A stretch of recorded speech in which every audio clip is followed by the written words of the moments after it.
Good morning, everybody. I want to make a brief statement about the tragedy in Ukraine. Before I do, though, I want to note that Secretary Kerry has departed for the Middle East. As I've said many times, Israel has a right to defend itself against rocket and tunnel attacks from Hamas, and as a result of its operations, Israel has already done significant damage to Hamas's terrorist infrastructure in Gaza. I've also said, however, that we have serious concerns about the rising number of Palestinian civilian deaths and the loss of Israeli lives. And that is why it now has to be our focus and the focus of the international community to bring about a ceasefire that ends the fighting and that can stop the deaths of innocent civilians, both in Gaza and in Israel. So Secretary Kerry will meet with allies and partners. I've instructed him to push for an immediate cessation of hostilities based on a return to the November 2012 ceasefire agreement between Israel and Hamas in Gaza. The work will not be easy. Obviously, there are enormous passions involved in this and some very difficult strategic issues involved. Nevertheless, I've asked John to do everything he can to help facilitate a cessation to hostilities. We don't want to see any more civilians getting killed.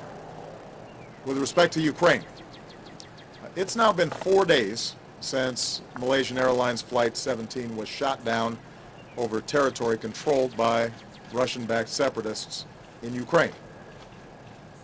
Over the last several days, our hearts have been absolutely broken as we've learned more about the extraordinary and beautiful lives that were lost. Men, women, and children, and infants who were killed so suddenly and so senselessly. Our thoughts and prayers continue to be with their families around the world who are going through just unimaginable grief.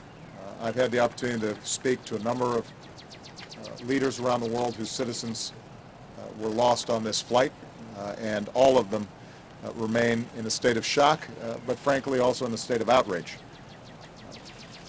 Our immediate focus is on recovering those who were lost, investigating exactly what happened, and putting forward the facts.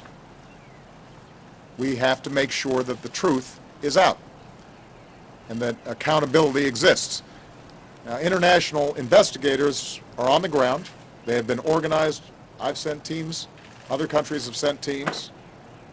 They are prepared, they are organized to conduct what should be the kinds of protocols and scouring and collecting of evidence that should follow any international incident like this. And what they need right now is immediate and full access to the crash site.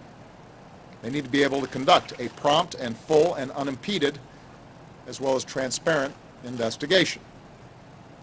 And recovery personnel have to do the solemn and sacred work of recovering the remains of those who were lost. Ukrainian President Poroshenko has declared a demilitarized zone around the crash site. As I said before, you have international teams already in place prepared to conduct the investigation and recover the remains of those who have been lost. But unfortunately, the Russian-backed separatists who control the area continue to block the investigation. They've repeatedly prevented international investigators from gaining full access to the wreckage. As investigators approached, they fired their weapons into the air. These separatists are removing evidence from the crash site, all of which begs the question, what exactly are they trying to hide?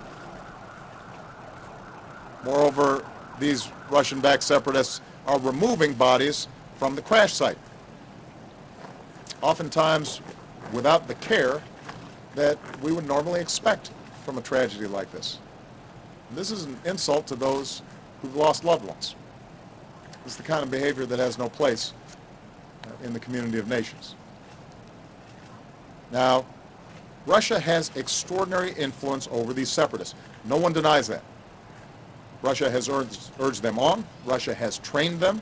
We know that Russia has armed them with military equipment and weapons, including anti-aircraft weapons. key separatist leaders are Russian citizens. So, given its direct influence over the separatists, Russia, and President Putin in particular, has direct responsibility to compel them to cooperate with the investigation. That is the least that they can do. President Putin says that he supports a full and fair investigation. And I appreciate those words, but they have to be supported by actions. The burden now is on Russia to insist that the separatists stop tampering with the evidence, grant investigators who are already on the ground immediate, full, and unimpeded access to the crash site. The separatists and the Russian sponsors are responsible for the safety of the investigators doing their work. And along with our allies and partners, we will be working this issue at the United Nations today. More broadly, as I've said throughout this crisis, and the crisis in Ukraine generally, and I've said this directly to President Putin as well as publicly, my preference continues to be finding a diplomatic resolution within Ukraine. I believe that can still happen. That is my preference today, and it will continue to be my preference. But if Russia continues to violate Ukraine's sovereignty and to back these separatists, and these separatists become more and more dangerous and now are risks not simply to the people inside of Ukraine, but the broader international community, then Russia will only further isolate itself from the international community, and the costs for Russia's behavior will only continue to increase. Now's the time for President Putin and Russia to pivot away from the strategy that they've been taking and get serious about trying to resolve hostilities within Ukraine in a way that respects Ukraine's sovereignty and respects the right of the Ukrainian people to make their own decisions about their own lives. And time is of the essence. Our friends and allies need to be able to recover those who were lost. That's the least we can do.